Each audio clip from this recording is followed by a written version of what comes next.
Olá, bom dia. Hoje nós estamos para mais uma aula de escola dominical. Você é o nosso convidado, a nossa convidada. A paz do Senhor. Hoje, dia 23 de maio de 2021. Somos a primeira IPI de Guarulhos. Seja bem-vindo, bem-vinda. Sinta-se parte do nosso meio aí. Obrigado pela sua presença. Bem, antes de nós conversarmos e falarmos sobre a palavra do Senhor e sobre nossas vidas, eu quero orar com você, pedindo a iluminação, pedindo também para que o Senhor, através do Santo Espírito, nos capacite e nos ilumine nesse tempo. Vamos orar. Senhor Deus e Pai, nós te agradecemos pela vida de cada irmão, cada irmã, cada pessoa aqui presente. Obrigado, ó Pai, pela vida. Saudamos, ó Pai, aquilo que o Senhor tem dado a nós, para que nós possamos desfrutar do melhor que tens para o teu povo, para os teus filhos e filhas. Obrigado, Senhor. Pedimos e suplicamos que o Senhor esteja abençoando cada um, cada uma. Colocamos tudo diante de Ti e nós oramos em nome de Jesus. Amém, Senhor. Amém. Bem, hoje nós vamos falar e tratar sobre a alegria, recuperando a alegria de viver, né? Como nós podemos pensar numa vida plena nesses dias tão desafiadores como esses que vivemos. Eu quero ler com você a carta aos Filipenses, capítulo 4. Vamos ler do versículo 1 até o versículo 7. Filipenses 4, de 1 a 7. Diz assim a palavra do Senhor: Portanto, meus irmãos amados e muito saudosos, minha alegria e coroa, sim, amados, permanecei desse modo firmes no Senhor. Rogo a Evódia e rogo a Sintique que pensem concordemente no Senhor. A ti, fiel companheiro de jugo, também peço que auxilies, pois juntas se esforçaram comigo no Evangelho, também com Clemente e com os demais cooperadores meus, cujos nomes encontram no livro da vida. Alegrai-vos sempre no Senhor. Outra vez digo, alegrai-vos. Seja a vossa moderação conhecida de todos os homens. Perto está o Senhor. Não andeis ansiosos de coisa alguma. Em tudo, porém, sejam conhecidas diante de Deus as vossas petições pela oração e pela súplica com ações de graças. E a paz de Deus, que excede todo entendimento, guardará o vosso coração e a vossa mente em Cristo Jesus. Amém por esta palavra. Bem, pensar sobre o tema recuperando a alegria de viver. Nós vamos utilizar o texto base, nós vamos analisar e refletir a partir desta carta aos Filipenses, no capítulo 4, versículos de 1 a 7 que lemos. Aqui a gente pode ver a proximidade que o autor bíblico aqui, o apóstolo Paulo, tem com a comunidade em Filipos. O quanto aqueles relacionamentos para o apóstolo Paulo eram importantes. E aqui nós temos duas pessoas, Evódia e Sintique, que provavelmente estavam tendo conflito de relacionamento. Então ele apela para a liderança daquela comunidade para que cuidem daquelas pessoas que enfrentavam dificuldades. Certamente aquela dificuldade poderia comprometer toda a saúde do povo reunido ali em Filipos. Vejam a importância que nós temos de cuidar dos nossos relacionamentos. E então nós temos o versículo 4 ao 7, que eu quero repetir com você, e eu vou aqui utilizar, esse estudo. Ele foi fundamentado numa aula de antropologia teológica do professor Júlio Zabatiero. Esse é um material produzido lá pela FATIP, fica aí o convite, para quem puder conhecer cada vez mais a Faculdade de Teologia da nossa igreja. E o professor Júlio Zabatiero é uma pessoa conhecida aí nos meios, e aí nós vamos extrair algumas questões a partir dessa análise que ele fez do texto bíblico. Eu quero usar aqui a tradução que o Zabatiero fez aqui do texto. Eu quero ler com você novamente agora, seguindo esse programa. Diz assim: Alegrai-vos sempre no Senhor. Outra vez digo, alegrai-vos. Seja a vossa equidade conhecida por todas as pessoas. Perto está o Senhor. Não andeis ansiosos de coisa alguma, em tudo, porém, sejam conhecidas diante de Deus as vossas petições, pela oração e pela súplica, com ações de graças. E a paz de Deus, que excede todo entendimento, guardará o vosso coração e a vossa mente em Cristo Jesus. Amém. Vejam só, né? Nós vamos destacar aqui na nossa conversa a virtude da alegria. Nós vamos pensar na alegria, mas uma alegria não fundada nas questões do nosso cotidiano, uma alegria sim messiânica, pensada a partir e para Cristo Jesus. Da alegria nós vamos entender também o que seria essa equidade, essa moderação também que em algumas traduções aparece. Crendo que o Senhor está perto de nós, a importância da oração, prevenção contra a ansiedade e a paz de Deus que é presente em todas as nossas vidas. Vamos falar destas questões da vida e como elas são fundamentais para que você possa viver em plenitude e em harmonia. Eu quero aqui lançar duas perguntas. Quais têm sido os motivos da sua alegria? O que é que tem trazido alegria para a sua vida? O que tem tirado a sua alegria? Pensou o que é que traz alegria? Agora pense, o que é que tem tirado a sua alegria? Espero que você tenha pensado, se não, continue refletindo aí. E vamos falar sobre a alegria. O autor bíblico diz aqui claramente: alegrai-vos sempre no Senhor. Alegrai-vos no Senhor. É uma alegria a partir do Cristo. Alegria é o contentamento, a felicidade. São estados passionais que todo ser humano busca, deseja e se esforça por atingir e manter-se em alegria e felicidade. A alegria é uma paixão humana que nos mantém motivados e motivadas para viver e para agir. E nos mantém em alta, com bom humor, com disposição, com um sentimento de satisfação. Por isso a alegria é tão importante. A alegria que nós caracterizamos aqui é a alegria messiânica, a alegria que vem do Senhor. Não vamos usar como critério para pensar na alegria o ambiente do nosso dia a dia. Sim, para nós a alegria aqui proposta é a alegria que vem de Cristo. Ou seja, a alegria ligada às circunstâncias mutáveis do nosso cotidiano, que não estão ali voltadas para Cristo, elas são efêmeras, elas são passageiras. São alegrias ligadas às questões de consumo, ligadas à questão de poder, à questão do sexo. Essas são alegrias que são passageiras, né? Quando eu coloco a minha alegria no consumo, né? Eu trabalho, atuo para comprar um carro novo, uma casa nova. Quando eu adquiro, aquilo logo passa. Você começa a ver que aquilo material vai acabar-se, que um dia toda aquela sua expectativa foi por água abaixo.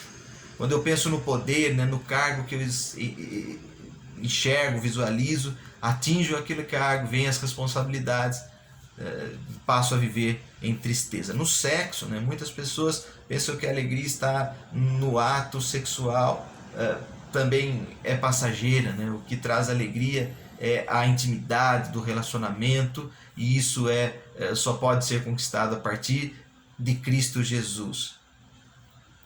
Ou seja, o que nós estamos propondo aqui é para nós pensarmos numa alegria que vem do próprio Senhor.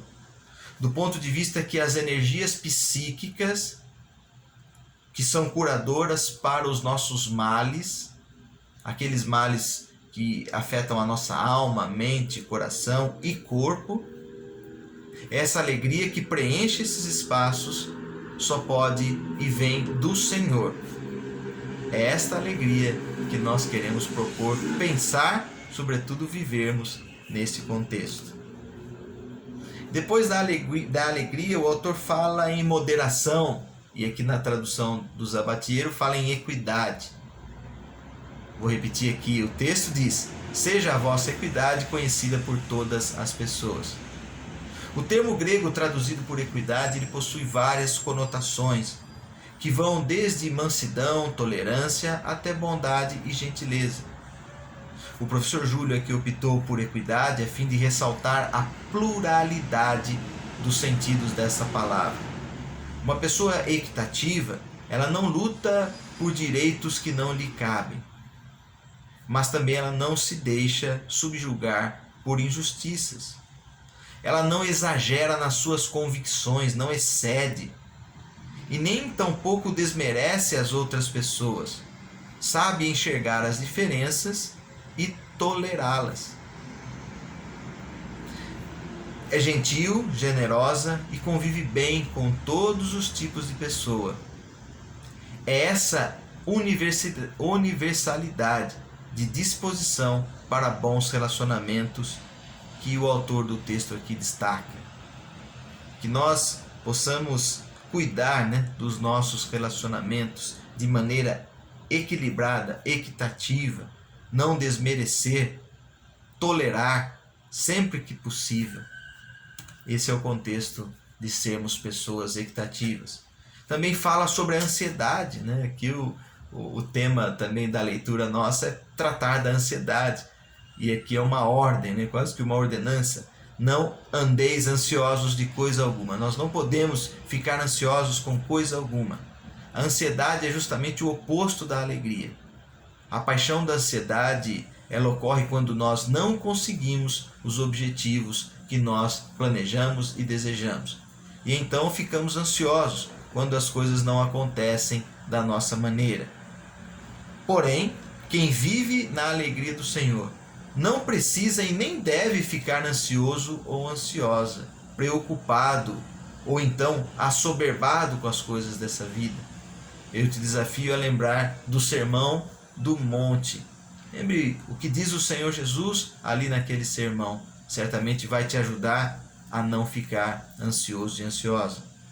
Antes de ficar ansioso ou ansiosa, essa pessoa ela dirige tudo em orações. Ela coloca todas as questões da sua vida diante do Senhor, sempre suplicando e também agradecendo. É justamente nessa ambiguidade, agradecer e também lamentar, é que nós exercitamos e trabalhamos preventivamente contra a ansiedade. E como eu faço isso?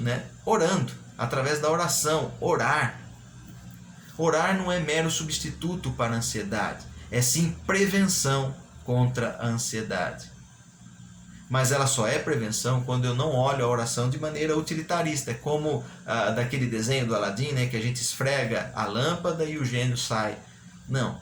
A oração que atua preventivamente contra a ansiedade, ela tem sempre o sentido, não mais na resposta daquele tema que você está orando, não aguardando ansiosamente a resposta, mas sim no fato de que quando você fala com Deus e você coloca aquilo que te angustia para fora, você está se libertando de muitas questões e exercitando a comunhão com Deus.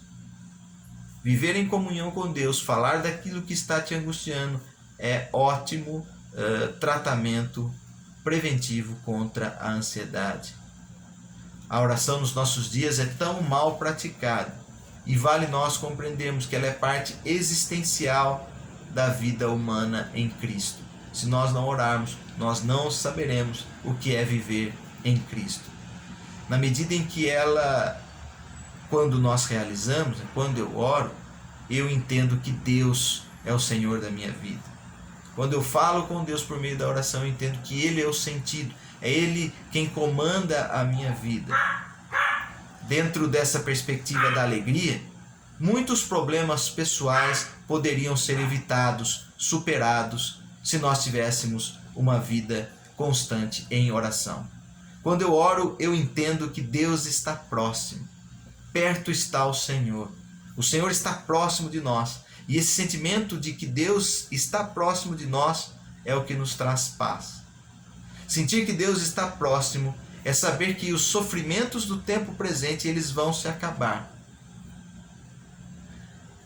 Deus está próximo é o estilo de vida messiânico que traz a paz de Deus para os nossos corações e para a nossa mente. Ou seja, nós conseguimos viver diante da presença de Deus uma vida plena e harmoniosa. Uma vida plena e harmoniosa comigo mesmo, viver em harmonia comigo mesmo, em harmonia com Deus e com o ambiente. O ambiente seria os demais seres e tudo que está à minha volta.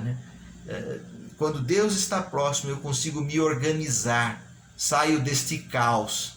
Essa é a proposta para a vida messiânica. Então, eu experimento da paz, uma paz que excede todo entendimento, como o autor diz aqui no texto, né? Paz que excede todo entendimento. Uma paz que acompanha as pessoas que vivem como Jesus viveu. Não porque a vida delas é um mar de rosas, não porque tudo vai bem, porque para nenhuma pessoa as coisas vão sempre bem. Nós temos muitos problemas e desafios na vida. Porém, saber que o Senhor está próximo de nós é algo que traz paz.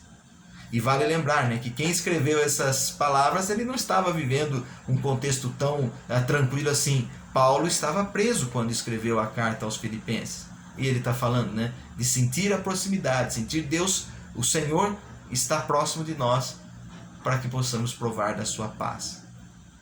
Eu quero concluir nessa análise do texto de Filipenses, pensando sempre em recuperar a alegria e o sentido da vida.